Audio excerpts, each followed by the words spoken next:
अस्सलामुअलैकुम प्यारे बच्चों, उम्मीद करती हूँ आप सब खैरियत से होंगे। चलें सब बच्चे अपना पहला कायदा खोलें।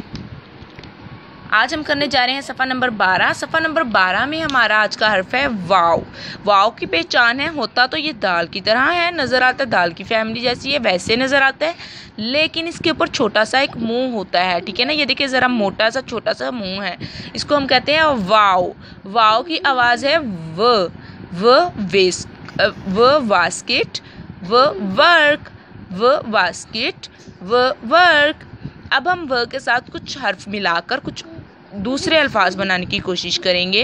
व आ वा। देखिए व और अ अलग अलग हैं, जब इन दोनों को जोड़ दिया जाए तो इन दोनों का एक मिलकर जो आवाज़ आती है वो डिफरेंट होती है, मुख्तलिफ होती है। व आ वा, व आ वा, व ई वी, व ई वी। अब देखिए व के साथ ई को मिलाया तो लास्ट में ई की आवाज़ आ रही है। व शुरू में व, फिर आखिर में ई, क्योंकि पहले व आता है फिर ई आता है।